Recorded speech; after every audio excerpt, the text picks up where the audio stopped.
Hi YouTube, it's Kathy and this is my January 2021 reading wrap-up. If you're not already aware, I do weekly entertainment wrap-ups of everything I read, watch, and listen to, but today we're just talking about the books. During January, I hosted and participated in Read Your Shelves, which is a readathon that is basically for reading the books that you already own. A significant portion of my reading was from that, but then also I read a lot of audiobooks from the library. I also hosted the Rent Readathon with Beck from Mooney Reads by Starlight, so a lot of overlap happened in these readathons because I'm strategic about that. I'm going to start with the nerdy, hardcore stats and charts and then get into what I read. In January, I read a total of 19 books and DNF'd one additional book for a total of 5,380 pages. This takes into account converting audiobook minutes to pages, so 2,473 of those pages were actually about 67 hours of audio. The age breakdown for these books was 15 adult books, 4 YA books, and 1 middle grade book. I read 17 novels, 2 anthologies,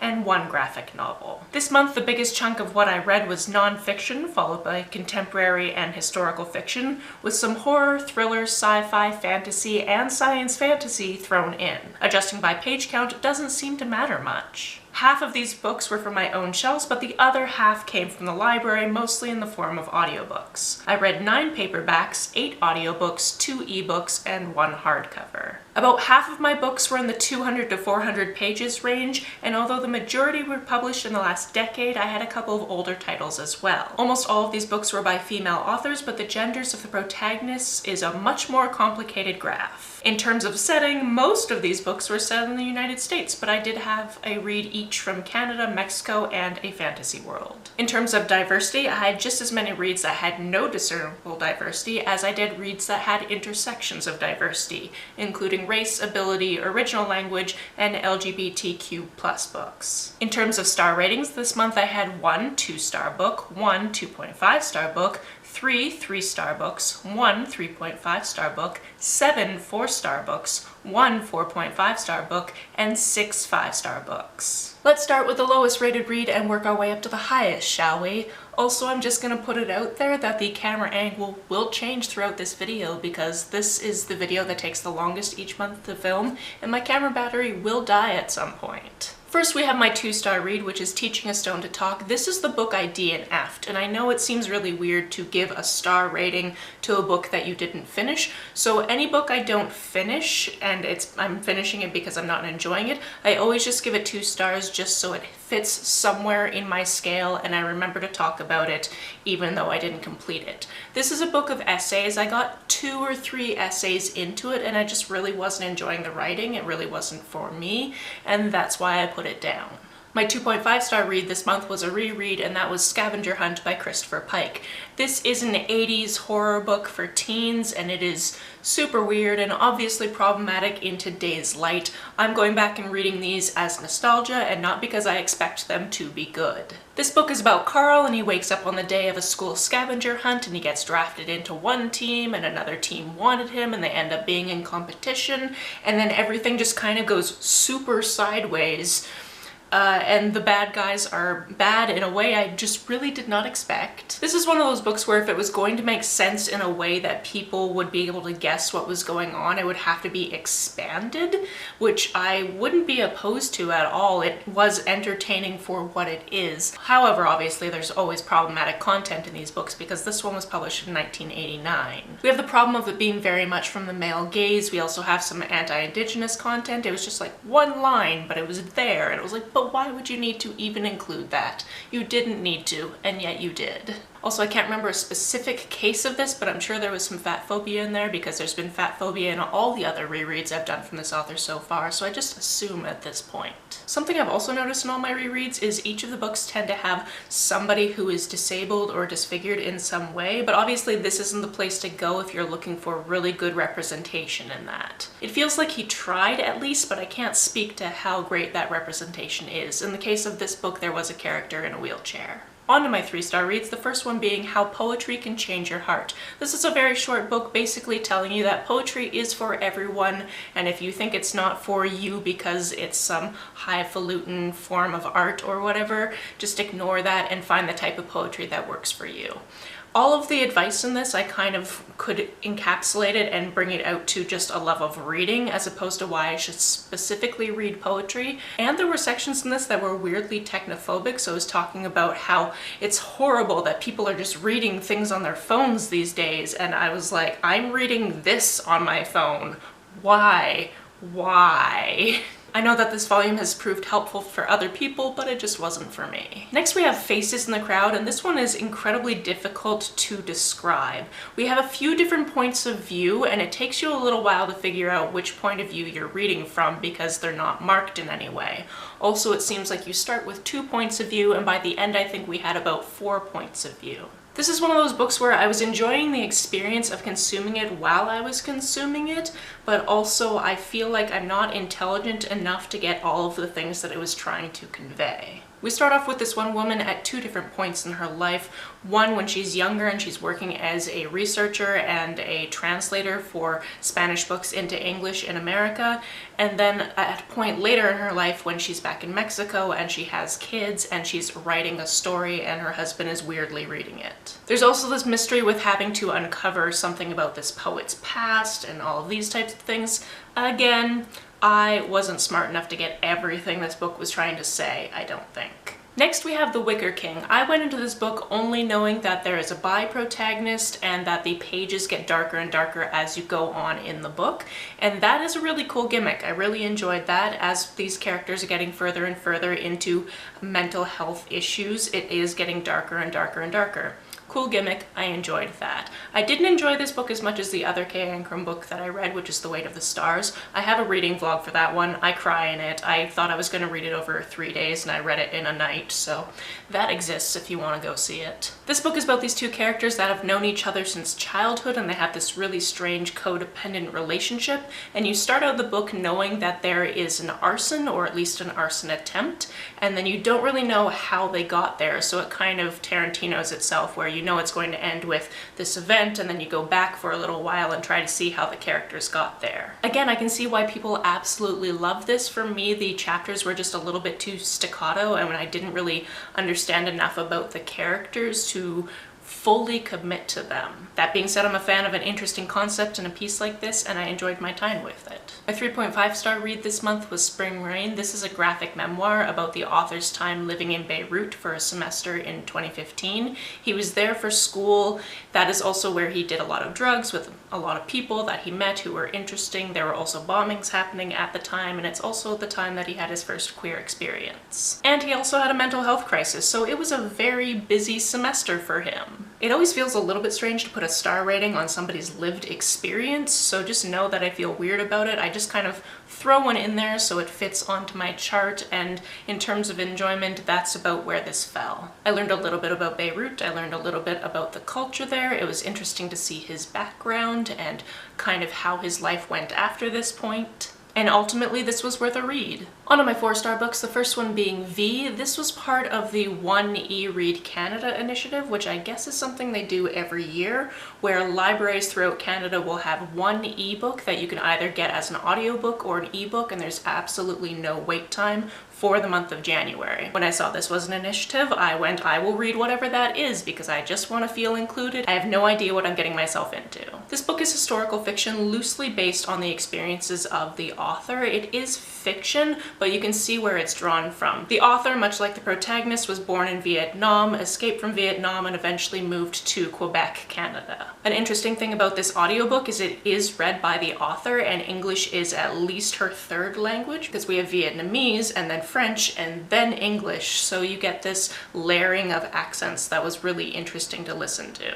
This was a very short audiobook, but it took the main character on a very long journey throughout basically about 50 years of her life. And I've heard that other books by this author are similarly themed and also very interesting, so I'm looking forward to reading those at some point. Next we have Disfigured on Fairy Tales, Disability, and Making Space. This is a memoir by Amanda Leduc, and it basically combines the idea of disabilities and looking at them in the focus of fairy tales and how there's often disabled characters in fairy tales tales and what that tends to tell society about disabled people. This book isn't meant to be a deep dive either into disabilities or into fairy tales, but kind of a combination of these two topics as they relate to the writer, and I found that approach fascinating. I'm personally trying to read at least one book every month that has to do with disabilities, so this was the first one of the year for me. Next we have Magic Mutant Nightmare Girl, which was an arc that I received directly from the author, so thank you very much to Aaron Grammer for that. All I knew about this going in is it has this amazingly bright color and the main character is bisexual, and of course that's enough to draw me into anything really. Our protagonist is celebrating her birthday with her best friend and her best friend's grandma, and her grandma has a little bit of psychic ability and tells her maybe don't go down the alleyway tonight, so on her walk home she goes a different route and she runs into some trouble. It seems like one of those you're damned if you do and you're damned if you don't moments. Due to this event, she ends up working with some secret agent types of folks and shenanigans ensue. Our protagonist is an heiress and completely obsessed with Japanese fashion, so that comes up a lot in this book. That's how she presents herself all the time, and a lot of people look down on her for it as though she's always walking around in costume, even though that's just who she is. She also spends a lot of time pining after one of the secret agents because he is super hot, so you get to have some fun will they or won't they while you're going through this book. Going into this, I had no idea it was the first in a series, so it kind of left me at a cliffhanger, and I'd be interested to see where it goes from there. Next we have Deacon King Kong by James McBride. This is a book about a man who one day just shoots a drug dealer in his neighborhood and the events that surround that. Going into this, that's basically all I knew, and as this started out, you kept being introduced to more and more and more characters in this predominantly black neighborhood in Brooklyn, and as these more characters were being introduced, I thought that I might lose track of who was who, but I absolutely didn't. So either the author made it really, really easy to track characters, or the audiobook narrator helped me out on this one. I don't know which, but even though I was scared because I'm not the best with tracking characters, I had no problem in this book. We have a few different subplots in this one. Obviously we have the deacon who ends up shooting a drug dealer and that whole situation. Around here we also have kind of a mafia type situation, and that's a whole other thing that kind of intertwines with these characters. One of the fun things is seeing all these different points of view and then seeing characters from other different threads of the story kind of interweaving in. This book also has a lot to do with black folks that A, go to the church, but B, also have superstitions and how that interweaves, and that was the most interesting part. That's actually why I ended up picking it up on someone's recommendation. I can't remember who recommended this, but I thoroughly enjoyed it. This month I also listened to Between the World and Me, which is a memoir written to the author's son about his experiences living in the world as a black man and kind of what his son is to expect and should know about the world. The title of this book comes from this divide of what you see in popular media and then what your lived experience is, and kind of figuring out the difference between the two. I'm all for first-hand experiences of personal accounts of people who are not the same as me, so I found myself really drawn to this type of memoir recently. Next we have One True Loves by Taylor Jenkins Reid. Picture this. You're happy, you're married to the love of your life, you've been together forever, and on your 1-year anniversary, he goes on an expedition and is in a helicopter crash and doesn't come home. Now picture that it's 4 years later, you've recently got engaged to somebody else who you also love, and then your husband comes home. Do you have any idea what you would do in this situation? Because it seems pretty impossible to me. However, this is the premise of this book, and it treats this as a thought experiment, and I found it really fascinating. Me saying it that way makes it seem like it's very academic. It's not. It's obviously full of emotion because this person is put in this impossible situation and has to figure out her own heart and what she wants to do. One thing I really loved about this book is we got to go back and see her romances with both of these different men. So we kind of fell in love with both of them alongside her on the page, and then she was brought back to trying to make this decision. I personally feel like she made the right choice, and if you've read this book, let me know down below if you think she made the right choice or if you would have gone with the other one. But obviously write it in a way where it doesn't spoil it for other people. Finally, Finally, for my 4 stars, I also read Cinder and Ella. As you might guess, this is a Cinderella retelling, but this one is set in modern day, and it splits its time between Hollywood and Boston. Cinder and Ella are the screen names of these 2 people that have an internet friendship. One day, Ella is on the way to celebrate her 18th birthday with her mother, and they are in a car crash mid-text conversation with Cinder. Cinder just thinks that maybe Ella's phone died or something like that, but as time passes, he's come to believe that either A, she doesn't want to talk to him ever again, or B, she is dead. Flash forward nearly a year and Ella is finally out of the hospital following her tragic accident. Her mother has died, she's been burnt on 70% of her body, and she now lives in Los Angeles with her estranged father. Now suddenly these 2 characters are geographically in the same place, but there are so many intricacies as to why they cannot meet. And because I don't want to tell you the entire plot, I'm not going to tell you what those are. However, I am going to say that this had a surprising amount of depth to it. Obviously, I can't speak to the disability and disfigurement aspect of this, but as an outside observer, I thought that it was done very, very well. However, trigger warnings for severe bullying as well as ableism, both internal and external. I would actually be really interested to read some Own Voices reviews of this book. All that being said, this book did make me cry, so you know if it's going to have that much of an emotional impact on me, it's probably something you want to pick up if it sounds interesting to you. My 4.5-star read for the month is Sorcery of Thorns. This one is about a girl who is an orphan and left at a library, so she's grown up in the library, which is a little bit weird because usually people, if they are going to end up working at the library as an apprentice, have grown up with parents until age 13 and then go to the library, but she's just kind of been there the whole time, so she hasn't been socialized like other children. This is a fantasy world in which demons exist, and demons exist in kind of this way where they will be your personal servant, but they will also take years off your life. And growing up in the library, she's known that only to be a bad thing. So lo and behold, she meets a guy that has a demon, and they're kind of thrust together in this political intrigue adventure,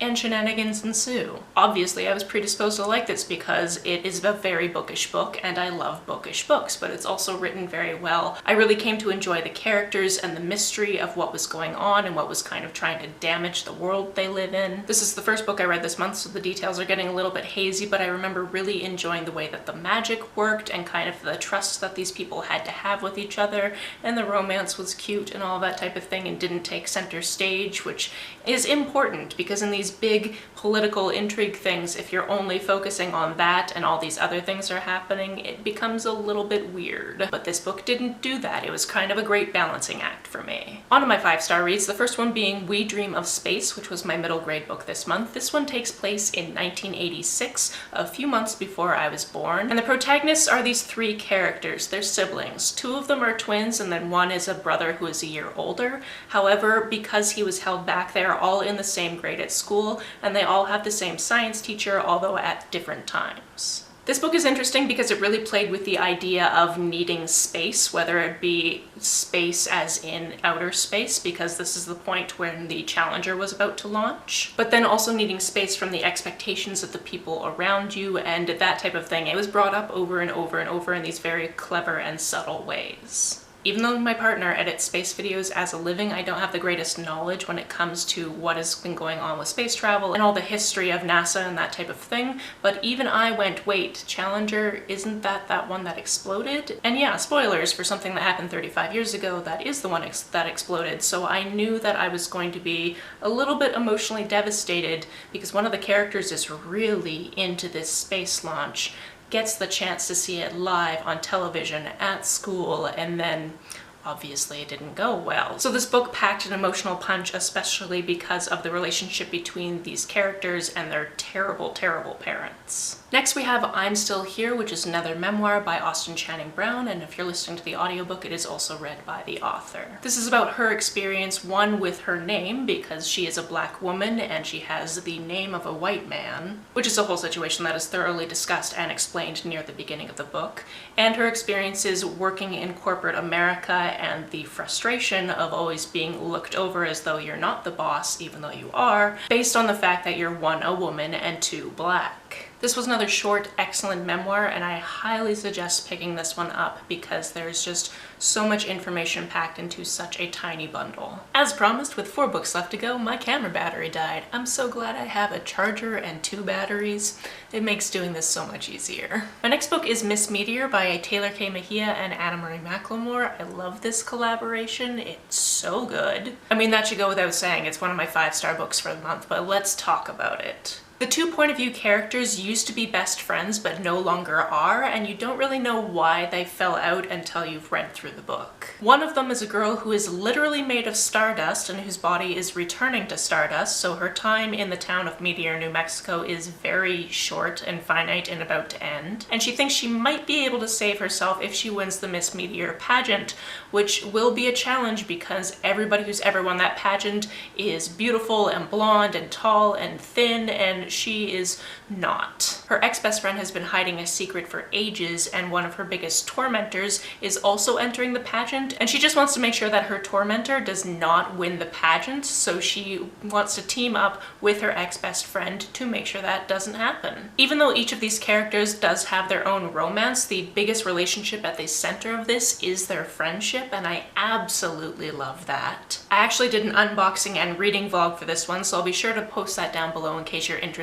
in going to see what I got in that book box. It's the type of box where you have to wait until you get to a certain page to open a gift, which was a very fun interactive moment for me. I love that we got a few different queer characters in this, and the juxtaposition of this one bully picking on somebody for being queer but not picking on their sibling for the exact same reason. This also played with the concept of popularity and who your real friends are, and I just really enjoyed it. Next we have When No One Is Watching. This is a thriller by Alyssa Cole, who traditionally has written romance up until this point, and I very much enjoyed it. Following a divorce from a husband who sounds like a piece of work, Sydney is back in Brooklyn, living at her mother's brownstone, and just seeing her neighborhood slowly disappear to gentrification. Theo is one of the white folks that's moved into the neighborhood recently, and he lives across the street with his girlfriend, who they're kind of on the rocks at this point. He's relocated to the attic, she recently cheated, but they own this property together, so he can't exactly escape the situation. Because Sydney's been the victim of gaslighting before, and also terrible behavior towards her, when these weird situations start cropping up in her life, it's really easy to doubt herself. There's also a tour that goes through her neighborhood, but only talks about the white people that used to live in this predominantly and historically black neighborhood, so she decides that she's going to make her own tour.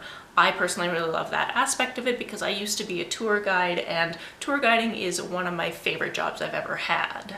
There are a lot of twists and turns in this, which I won't ruin for you here, but just know that I thought that this was an excellent thriller. I would really love to see anything else that Alyssa Cole writes in this vein because it was incredibly enjoyable, not only as a thriller but also on its social commentary. There's also information in here that if you'd never heard about it before, it makes you want to learn more about it, such as redlining. And it so cleverly does it in this way where it's informing you and it makes you want to learn more, which is like a good tour. I already have another Alyssa Cole on my TBR for this month. My penultimate book on this list is Girl Sleuth, Nancy Drew and the Women Who Created Her. This is all about the creation of the character Nancy Drew. It goes all the way back to 1929 when the character was created by the leader of the Stratemeyer Syndicate, and then the women who ended up writing that story, because Carolyn Keene is a pen name. There is no person named Carolyn Keene, at least not in this context, and a few different people wrote the books. And when I say that, I'm talking about the original books because obviously there are like 4 spin-off series and they're all written by Carolyn Keene, but all of those are completely different. In this book, we're primarily talking about the original 56 books. This book was thoroughly researched and incredibly informative, and it just makes me really excited to reread all of the old Nancy Drew books because I collected them as a child.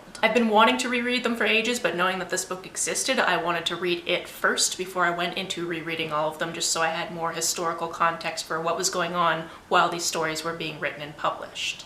I also tabbed it to hell, so look forward to me talking about it at a later date. My absolute favorite book of this month is also one that I finished near the end of the month, and that is Hench. This is about a character who works as a hench, which is somebody who works under a supervillain, and she doesn't have any special powers, so she mostly works as somebody who does data management. This is great because you can freelance, you can work from home, you can work in your sweatpants, it's wonderful. Only occasionally, if your contract is picked up, do you have to go work in an office environment. This is incredibly relatable to me because I work exactly where I'm sitting right now. One day something happens to make her realize that superheroes actually cause way more damage to the world than they do good, and then she goes down this rabbit hole of trying to expose superheroes for what they are. This is at the top of my list this month, so obviously it goes without saying that I absolutely loved this. I loved seeing the different types of superheroes and supervillains that were created just for this world. I loved to see how they interacted. I loved the discussions